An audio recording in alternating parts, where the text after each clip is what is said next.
No vídeo de hoje nós vamos continuar falando sobre a Resolução 143 do CAL-BR.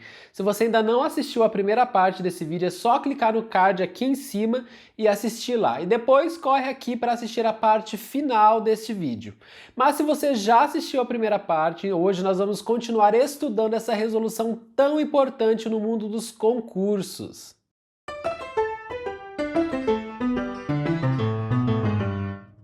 Olá, seja bem-vindo. Meu nome é Felipe, eu sou arquiteto e concurseiro e você está no Flashcards Arquitetura. E no vídeo de hoje nós vamos continuar vendo a Resolução 143 do CAL-BR. No vídeo 1 nós vimos todo o rito do processo, das sanções ético-disciplinares, desde o recebimento da denúncia até o julgamento do recurso lá no plenário do CAL-BR. E a partir de agora nós vamos conhecer quais são as sanções ético-disciplinares que os arquitetos e urbanistas terão que cumprir, caso sejam condenados. Então, vamos lá. Vamos para o artigo 62 da resolução. São sanções ético-disciplinares, nos termos do artigo 19 da Lei 12.378, advertência, suspensão entre 30 dias e 1 ano do exercício da atividade de arquitetura e urbanismo em todo o território nacional, cancelamento do registro, multa no valor entre 1 a 10 anuidades. Parágrafo único. A sanção de advertência será aplicada nas seguintes modalidades: advertência reservada e advertência pública. Bom, nós temos aqui várias informações importantes aí para sua prova. Todo esse artigo 62 ele é extremamente cobrado em provas. O que você precisa grifar no seu material, primeiro, essa suspensão entre 30 dias a 1 ano. Isso cai demais em prova, então grifa aí 30 dias a 1 ano, tá? Outra coisa muito importante, multa no valor de 1 a 10 anuidades. Não é multa no valor de 1 a 100 anuidades, como as bancas adoram confundir. Então, 1 a 10 anuidades. E nós temos, como nós vimos, dois tipos de advertência, A advertência reservada e a advertência pública. Mas a partir de agora nós vamos ver com mais detalhe todas essas sanções, Desde aqui da advertência, a pública e a reservada, até a suspensão e também o cancelamento do registro. Então, vamos lá. E a primeira coisa que nós temos que saber qual que é a diferença entre a advertência pública e a advertência reservada. Artigo 63. A advertência reservada é sanção ético-disciplinar que consiste em repreensão por infração ético-disciplinar considerada como conduta ofensiva à reputação profissional, cuja gravidade prescinde de torná-la de conhecimento público. Preste muita atenção nessa palavra, prescinde. E agora o artigo 64, a advertência pública. É sanção ético-disciplinar que consiste em repreensão por infração ético-disciplinar considerada como conduta ofensiva à reputação profissional. Até aí, tudo igual à advertência reservada, Mas olha o final. Cuja gravidade torne necessário o seu conhecimento público. Então, basicamente, a diferença entre a advertência pública para a advertência reservada é que a advertência reservada ela é um pouco mais branda, um pouco mais leve. Tanto é que aqui mesmo no artigo 63 ela fala, cuja gravidade prescinde de torná-la de conhecimento público, ou seja, não é necessário que se torne conhecimento público. Já a advertência pública, não. Aqui ele fala no artigo 64, cuja gravidade torne necessário o seu conhecimento público. Vamos agora para o artigo 65 ver a suspensão. A suspensão é sanção ético-disciplinar que consiste em interrupção compulsória por tempo determinado do registro profissional do infrator, tempo no qual ele ficará impedido de exercer a profissão de arquitetura e urbanismo em todo o território nacional. Algumas informações importantes aqui. É uma interrupção compulsória. O que significa isso? É contra a vontade da pessoa. Ela, mesmo que ela não queira, ela vai ter essa suspensão. E outra coisa, por tempo determinado. E qual é o tempo determinado que nós já vimos? 30 dias a 1 ano. Essa suspensão não pode passar disso. Tem que estar entre 30 dias e 1 ano, tá ok? E agora vamos para a última sanção aqui que o artigo nos traz, que é o artigo 66, que fala do cancelamento do registro. O cancelamento do registro é sanção ético-disciplinar que consiste na interrupção compulsória também, assim como a suspensão, e permanente. Então, ao contrário da suspensão, que ela não é permanente, tempo é determinado, 30 dias a 1 ano, aqui ela é permanente, do registro profissional do infrator, ficando ele impedido de exercer a profissão de arquitetura e urbanismo em todo o território nacional. Preste atenção a dois detalhes. Primeiro, esse cancelamento do registro é permanente. Essa é a sanção mais grave que o arquiteto pode sofrer, que é o cancelamento do seu registro, né? E outra informação importante que eu também não falei na suspensão, mas olha aqui, é em todo o território nacional. Então, essa sanção vale em todo o território nacional, porque eu já vi questão de prova falando que essa sanção só valia para o território no qual ele atuava. Não, é em todo o território nacional, tá ok? Então nós já vimos quais são as sanções ético-disciplinares impostas aos arquitetos e agora nós temos que saber quais são as circunstâncias que podem agravar essa pena. E elas estão presentes lá no artigo 72, ó. São circunstâncias agravantes, além das decorrentes de inobservância das recomendações do Código de Ética e Disciplina. E daí nós temos várias, ó. Imprudência, negligência, imperícia, erro técnico, uso de má-fé, danos temporários à integridade física, danos permanentes à integridade física, causa-mortes, dano material reversível, dano material irreversível, dano reversível ao meio ambiente natural e construído, e dano irreversível ao meio ambiente natural e construído. Todas essas circunstâncias, que podem ser tanto agravantes como atenuantes, caem muito em prova, então é muito bom que você grife esse artigo 72 e dê várias lidas aqui nesse material, porque eles caem muito. Então só a simples leitura já vai fazer você identificar o que é ou não circunstância atenuante e agravante, tá ok? E lembra que a gente falou que a suspensão do arquiteto urbanista deve ocorrer entre 30 dias a 1 ano no máximo? Pois bem, essa é a regra geral. Porém, se nós estivermos falando de reincidência, nós temos que considerar um aumento dessa pena. Então vamos ver o que o artigo 73 nos fala, ó. A reincidência em infrações a quaisquer regras do Código de Ética e Disciplina do CAL, bem como aquelas definidas no artigo 18 da Lei 2.378, implicará o agravamento ao limite máximo da sanção correspondente. Olha o parágrafo único agora. A reincidência por mais de 3 vezes no prazo de 5 anos poderá resultar em processo ético-disciplinar e aplicar ao infrator uma suspensão que variará de 180 dias a 365 dias, acrescida de multa no valor equivalente a 10 vezes o valor da anuidade. Então grife esse parágrafo único inteiro, porque tenha certeza que a sua banca vai adorar cobrar isso daqui, porque tem vários números para ela trocar, entendeu?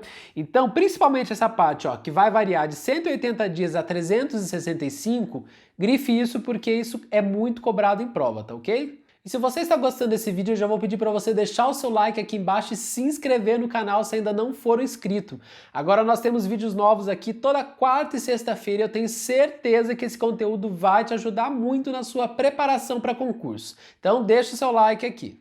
Então nós já vimos as sanções ético-disciplinares, né? Nós conhecemos quais são elas.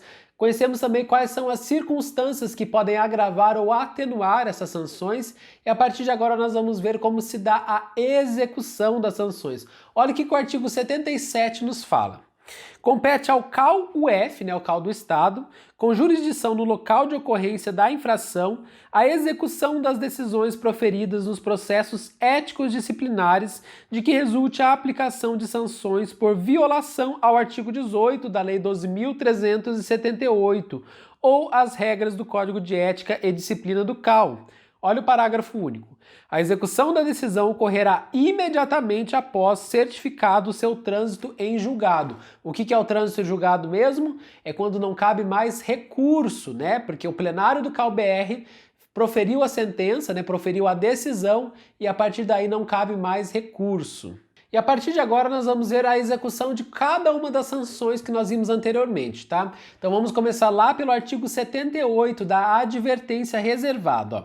A advertência reservada deverá ser executada por meio de ofício declaratório emitido pelo CAU-UF e assinado pelo presidente, entregue ao infrator de forma confidencial, grife isso daí, ó, forma confidencial, por meio do Sistema de Informação e Comunicação do CAU, né, o famoso SICAL, advertindo-o sobre infração cometida. Então, por favor, grife, o que é mais importante aqui é de forma confidencial, porque estamos falando de uma advertência reservada. E já que nós falamos da advertência reservada, vamos para o artigo 80 para ver a advertência pública.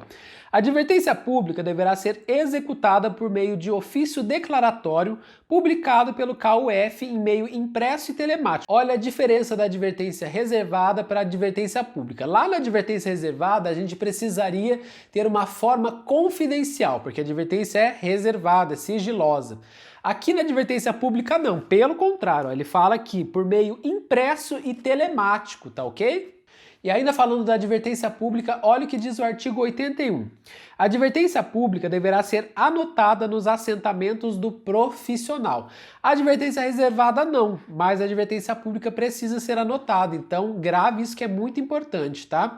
Porque eu já vi questão de prova falando que a advertência reservada precisaria ser anotada nos assentamentos do profissional. Mentira, é só advertência pública. Então nós já vimos como se dá a execução das duas formas, né, de advertência, a advertência reservada e a advertência pública. E agora vamos ver a execução da suspensão. Artigo 82.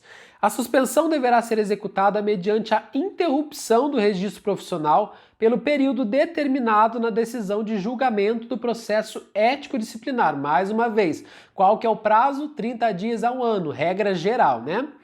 Na intimação do trânsito em julgado da decisão, o infrator deverá ser informado da suspensão por meio de ofício declaratório e a obrigatoriedade de comparecimento à sede do CAU. No prazo máximo, grife isso agora, de 10 dias para seu recebimento. Então, o prazo para que o agente infrator, né, o arquiteto, tem para comparecer lá no CAU, para assinar o termo, né, que ele está ciente da sua suspensão, é de 10 dias. Grife esse prazo porque ele despenca em prova. E ainda falando de suspensão, olha o que o artigo 84 nos fala. A suspensão deverá ser anotada nos assentamentos do profissional. Então, assim como na advertência pública, a suspensão também vai ser anotada nos assentamentos do profissional. Mas não para por aí, ó, bloqueando-se desde logo o acesso ao SICAL. Então a pessoa fica sem acesso ao sistema do CAU, né, o SICAL. Vamos falar agora como se dá a execução da sanção mais grave que o arquiteto pode sofrer, né, que é o cancelamento do registro. Artigo 85. O cancelamento do registro deverá ser executado mediante a interrupção permanente do registro profissional. Então grife essa palavra aí, permanente. Agora olha o que o parágrafo 1º nos fala. Na intimação do trânsito em julgado da decisão, ou seja, quando não cabe mais recurso, né, o infrator deverá ser informado do cancelamento do registro por meio de ofício declaratório e da obrigatoriedade de comparecimento à sede do CAU do Estado no prazo máximo de 10 dias para seu recebimento e devolução da carteira de identidade profissional, além de aviso do bloqueio do acesso ao sistema, né, de informação e comunicação do CAU, o SICAL. Então, além dele ter que devolver a sua carteira, no prazo de 10 dias, ele tem que comparecer ao CAU do Estado para devolver a sua carteira. E, além disso, tem também o seu bloqueio, né, no sistema do CAU, o SICAL. Vamos agora para a execução da multa, lá no artigo 88. A multa deverá ser executada mediante emissão e envio de boleto bancário com prazo de 30 dias para pagamento. Grife esse prazo aí de 30 dias porque as bancas adoram prazo, tá? Vamos agora falar de um assunto que as bancas amam de paixão e que sem dúvida nenhuma despenca em prova, que é a prescrição, lá no artigo 114. Vamos ver o que a lei nos fala, ó. A punibilidade do profissional arquiteto e urbanista por falta sujeita a processo ético-disciplinar prescreve em 5 anos contados da data do fato. Parágrafo único. A citação feita ao profissional para apresentar defesa interrompe o prazo prescricional de que trata o caput deste artigo, que recomeça a correr automaticamente por igual período. Então aqui nós temos três informações importantes. Primeira, a prescrição ocorre em 5 anos. Segundo, é a partir da data do fato e não da data de conhecimento do fato. Qual que é a diferença? A data do fato é quando realmente ocorreu, né, a infração. Então, se o agente praticou a infração em 1º de janeiro de 2021, então a data do fato é essa. E não do conhecimento do fato. Porque, por exemplo, se a administração pública só tomou conhecimento em 20 de janeiro de 2021, essa é a data de conhecimento do fato, mas a prescrição começa já a correr antes. A partir do momento que ele cometeu a infração, é o prazo que começa a correr a infração. A infração não, né? A prescrição. Outra coisa importante que as bancas adoram colocar na questão para te confundir. Se houver a citação do profissional para apresentar a defesa, essa prescrição interrompe-se, na mesma hora interrompe-se e começa a contar o prazo de novo. Então se fazia 2 anos da infração, né? Tava contando lá a prescrição, 2 anos, a pessoa foi intimada, né? Foi citada para apresentar a defesa. A partir desse momento, esses 2 anos já não valem mais e começa a contar do zero essa prescrição novamente, tá ok? Outra coisa que despenca em prova lá em seguida, no artigo 115, ó. Todo processo ético-disciplinar paralisado há mais de 3 anos, pendente de despacho ou julgamento, será declarado extinto e arquivado mediante requerimento da parte interessada ou de ofício. Então grife aí esses 3 anos, né? Que a partir do momento que o processo ficou paralisado há mais de 3 anos no órgão sem nenhum despacho, nenhuma providência, ele pode então ser extinto ou arquivado, né? Mediante requerimento da parte interessada, mas também isso pode ser feito de ofício. Vamos agora para o nosso último assunto, que é muito importante, lá do artigo 117, ó. O arquiteto e urbanista que tenha sofrido sanção ético-disciplinar de cancelamento do registro poderá pedir a reabilitação 3 anos após iniciado seu cumprimento, atendidos os seguintes requisitos: não ter cumprido pena em decorrência de condenação criminal nos últimos 3 anos, contados da data do pedido, e não ter exercido ilegalmente a profissão após o cancelamento do registro nos últimos 3 anos, contados da data do pedido. Então, gente, o arquiteto urbanista que sofrer o cancelamento do registro, embora a lei inteira fale que é permanente, haverá sim uma possibilidade dele recuperar esse registro através da reabilitação, mas ele tem que atender a alguns critérios, como nós vimos aqui. Então, grife esse prazo aí de 3 anos, por favor, porque é óbvio que a sua banca vai tentar trocar esses 3 anos por 5 anos, 2 anos, ou mesmo ela vai afirmar, em hipótese alguma, será permitida, então, uma pessoa que teve o seu registro cancelado de voltar a atuar. E não é bem assim, como nós podemos ver, tem a previsão da reabilitação na resolução, tá ok? Bom, pessoal, esse foi o vídeo de hoje, espero que vocês tenham gostado. Deixe aqui nos comentários sugestões de temas para os próximos vídeos e até o próximo vídeo.